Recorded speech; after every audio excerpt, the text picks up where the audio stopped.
What happened to the Ball is Life East Coast team? Just like every great story, there's a rise, a climax, and a fall. I've been here since day one, so I'll tell the full story.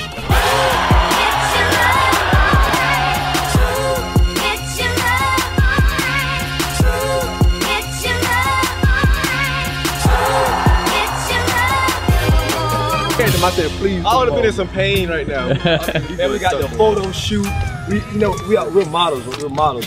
We're hooper/models. We really model, dog. Hey, Mary, how you feeling, my player right now. Yeah, I know. Look at you. The hoodie.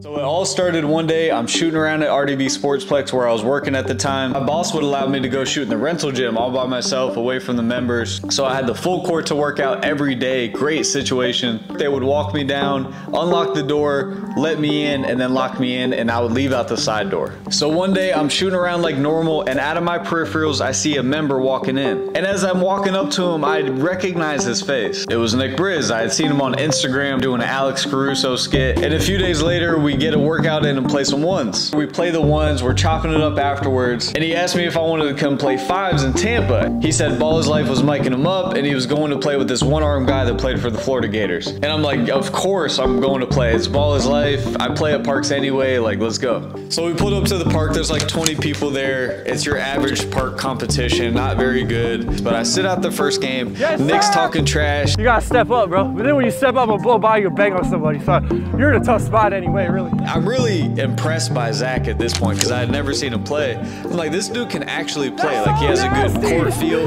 He can shoot the ball. He's strong. He's like 6'2", 6'3", 215. Like, I could just tell he was a smart basketball player. Hop in the second game. First play. And it's just really history from there for that night. It was not good competition. We ran through all the games. That first run ever was Nick, Zach, and Scotty filming. Scotty is a big part in all of this, and we'll get into that later on. So Ball's Life invited me back for a second run. This time I was featured along with Nick and Zach. It was more the same as far as competition goes. We kind of ran through the games. Not a whole lot of people there. And at this point, we're still very much in the beginning stages of all of this.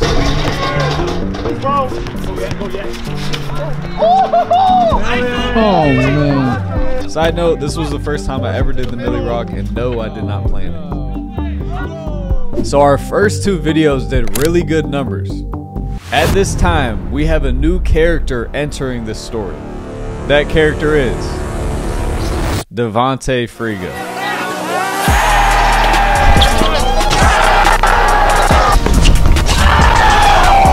This was around the time when our country had just opened back up, so Friga decided to go play at parks all across the country. People were relieved to be back outside again, and every run had so much energy. So I'm at a point in the story where I need to connect a dot. I don't know exactly how Friga got involved with the East Coast squad, but I know someone that will.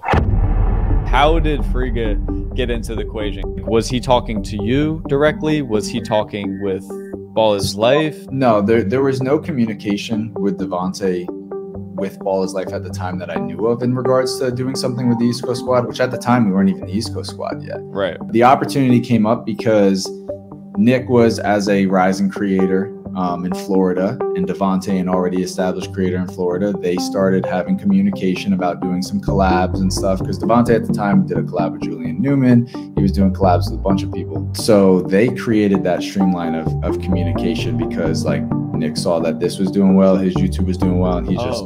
Nick did play a big part in that first, like 2-3 videos. Very big part. But yeah, he streamlined that communication there, doing a collab with Devontae. It wasn't like, yo, we're gonna do something on Ball's Life and whatnot. It was simply like, let's just meet up at the park. And that we did.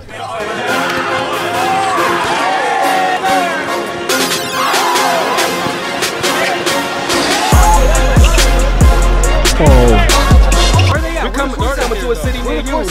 Comment your city down. What's the best course in your city? We'll be there. So we played that first run in Orlando at Redbug Park with Friga. We felt like we really had something after that run, so we wanted to solidify it. So guys are throwing out team name ideas in the group chat, and I'm like, no. Everybody stop. We're going to be the East Coast Squad. So we officially were a team at that point after the Orlando run. That's when the East Coast Squad was birthed. And that group chat was me, Nick Briz, D Friga, Zach, and obviously Scotty. We then decided to go back to the first court we ever played at, Hyde Park in Tampa. Little did we know, there was 2 guys that live in Tampa that also wanted to hoop that night and that were also pulling up to Hyde Park. And little did they know their lives were about to change. Fast.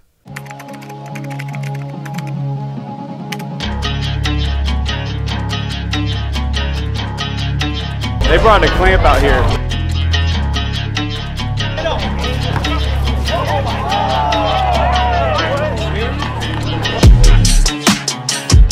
They only play 4 some left.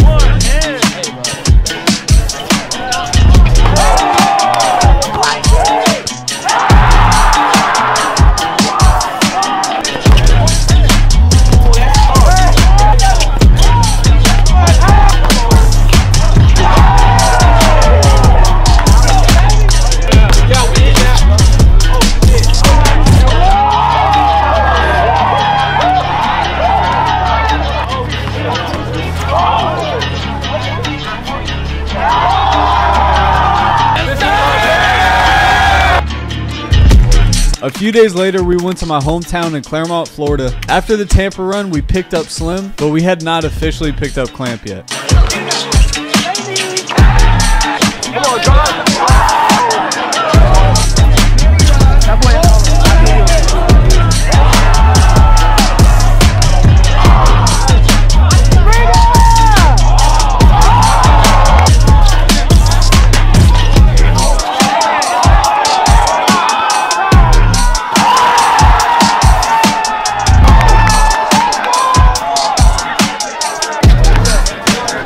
Whoa. We got to back this story up.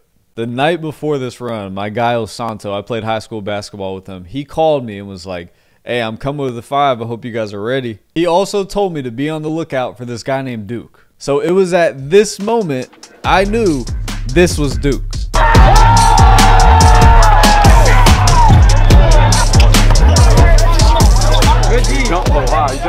Crazy backstory about Duke. So although he was supposed to go to the run that night, he was working at a warehouse full time and they asked him to stay late. So he was not even at the run until 5 minutes before this last game. He hadn't seen any of the run. He didn't know what was going on. He was just going to hoop. So he pulls up right before our last game of the night, and I'm watching these 2 guys argue for who's going to play the last game. So they ended up shooting for it. Somebody on Duke's team shot for it. It was do or die. So you guys know, if you missed that, your team's off. It was do or die. This man changed Duke's life. On these triple rims at Lost Lake Park in Claremont, Florida, this guy buries the 3 so Duke can even have a chance to play. If he would have missed that shot, Duke would have never played that last game. We would have never seen him. He would not be on the East Coast team.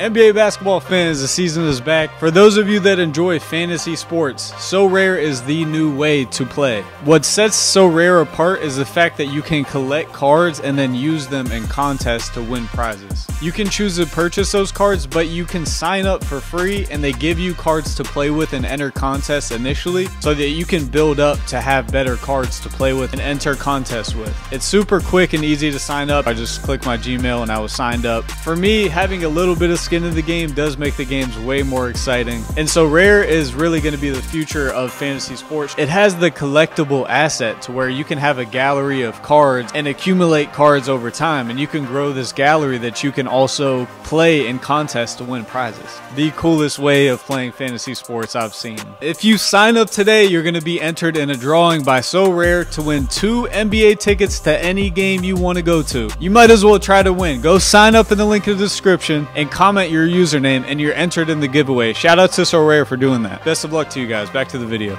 So after the Claremont run, our roster was me, Nick, Friga, Zach, Duke, and Slim. And we had 2 guys that were making appearances like Jordan Sutherland and Travis. So Jordan was acting as our dunker at the time. He was great for the dunk shows and he was just like a great entertainer. And then Travis was a great role player and just great guy to play with. He played really hard. The fans really liked him. I mean, he just kind of did everything on the court that a glue guy would do, so he was a lot of fun to play with. After the Claremont run, I did notice Nick and Friga start to distance themselves. As you guys know, the story unfolds. Neither of them end up being on the team. I did reach out to both of them and ask for their reasonings. Nick said he was going to give me a response and then just wasn't able to get me one before I posted this video. I speculate that it's kind of a similar answer that I got from Friga, but here's why Friga was never on the team. A Millie wants to know why I was never a part of the Ball is Life East Coast squad, and I will be brutally honest. I was this close to being a part of the team. But at the time when Scotty was birthing this East Coast squad idea, I had already been on YouTube for like 3 or 4 years before that. And even more so, I was uploading park basketball content, and I felt like pioneering a wave of street ball in the YouTube world. No, I didn't invent street ball. I didn't start park basketball, but I felt like I started a formula to do well on YouTube back in 2020. When the new wave of park basketball started to happen, when Nick Briz came into the scene and I was still doing stuff and East Coast Squad was just starting, I felt like I couldn't necessarily be myself because Scotty at the time was asking me to be a part of the team and post maybe like a week or 2 after Ball is Life. I felt like the reason I started YouTube is because I'm a creator and an entrepreneur at heart, and joining Ball is Life East Coast would take all of that away from me, and I just did not want to be a part of it. I know people think there's way more to the story, but there was a pretty mutual respect behind why I didn't want to do it, and we kind of just never talked and parted ways from there. Pretty crazy to see where YouTube basketball is at now, considering I didn't really like Scotty at one point, but here we are.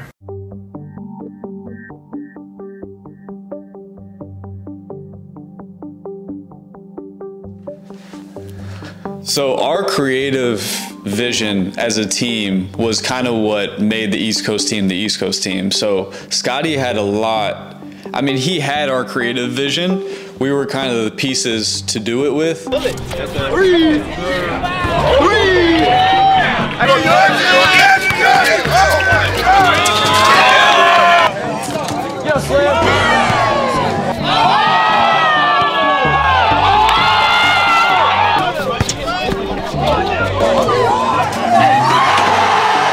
He kind of led us in our vision, and we all started to like understand it. Scotty was a huge part in all of this. Like, he's really a guru of YouTube basketball and just, you know, social media in general. Our whole vision with these videos was to get as many people to the park as possible, because with that, we knew all of the elements that we wanted to make a good video were going to be covered. It wasn't just about us getting highlights. It was also about bringing people that wanted to compete and be really intense. Yeah,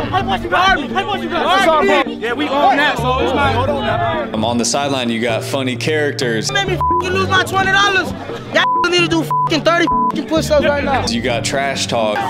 When people's family is out here. Exciting plays are going to happen within the game. When there's that much energy and you have that many people excited to be somewhere, because we also were a team that wanted to showcase other people as well.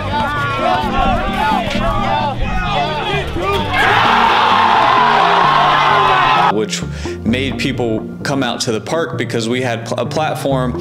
Hey, like, come show what you can do as well. It was going to be competitive games because these cities were going to bring out guys that can really play in their city. So it's not like it was all about us with the East Coast squad. It was just a collective effort to make a crazy video, and a lot of times the communities would deliver that for us.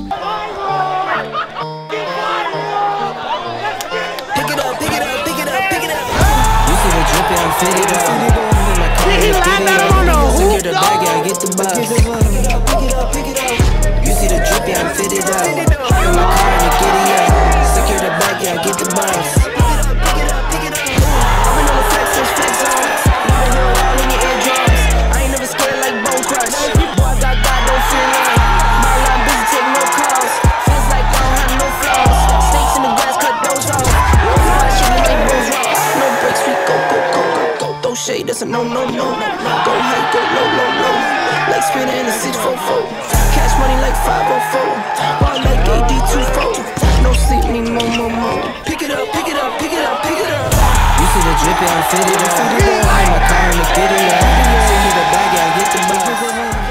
People were just so excited to be out there. I don't know how many times people would just tell us, this made my week. That just coming out here just like inspired me. I got so many messages just saying this inspired me to do content, this inspired me to hoop, this, you know, different things. And that's really what made the East Coast squad different, in my opinion, is I think we connected with the people on a genuine level for a period of time. And I don't care what you do in life, there's nothing more gratifying than that feeling of impacting people, influencing people, connecting with people. I would not trade that for any amount of money. We're able to collect all the money that we have and make and give it to Jacob and his mom. They're working super hard just to get by, so we just want to do something nice. I fell into a pretty deep depression there for a little while. Just kind of wanted to shy away from people. We had some money on the game tonight. We basically played for you and just wanted to give you guys some help. That's all you. It was mandatory. That's so why I was not coming out. It would have been more, but apparently they were scared to put more money. Yeah, it was supposed to be. It was supposed to be an action, but let's. Are those underwear? That's my work shirt. This man not only gave me a shirt like from his merch, he also bought me a pair of shoes, which is like that's already crazy enough. That's what it is. Yeah. That's what I'm saying. Like. That's right.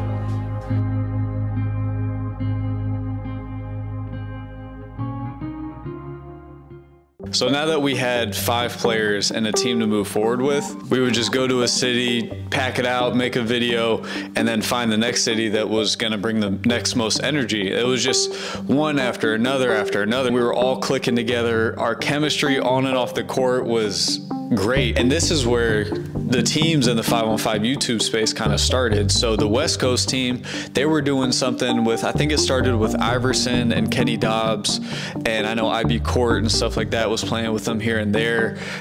They started to kind of form a team. They were doing the same thing as we were, and they were sculpting this team, and within the time frame that they were sculpting their team, we started kind of creating this narrative like East versus West, because East versus West already is a narrative in itself. So we started to kind of like poke each other in videos back and forth. As they started to build their team out, one day we see like they added Nitty, they added Caesar, and so their vision was totally different. It was like, how do we win the most games possible? How do we get as good as possible?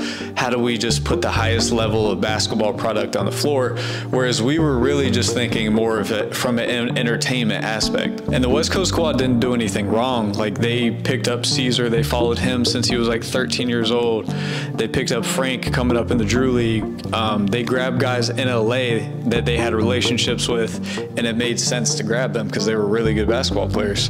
But I think it's just important to distinguish the way that we found our players, the way that we added players on was like, we would go to a city and then we found Duke, and then we found Slim, we found Clamp.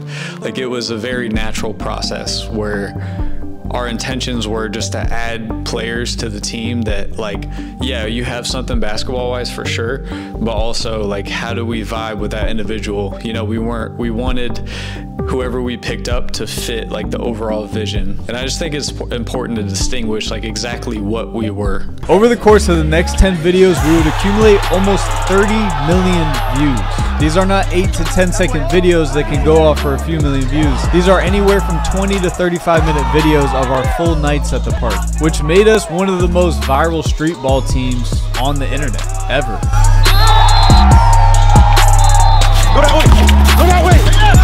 At this point, we were only in Florida, traveling around to the best parks. We had also all focused on our individual followings because we knew if we grew individually, that would funnel to our team, and vice versa. The team following would funnel back to our individual followings.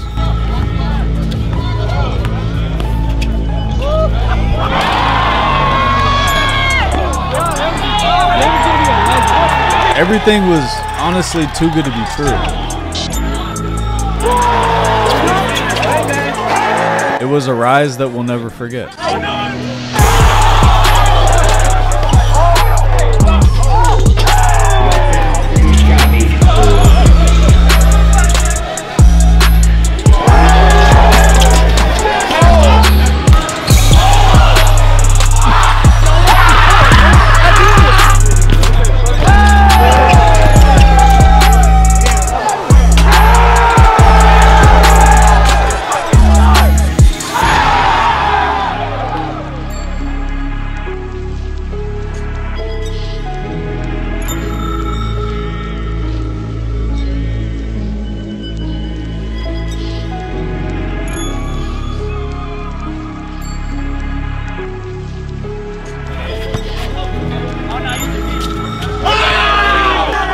Too deep. This my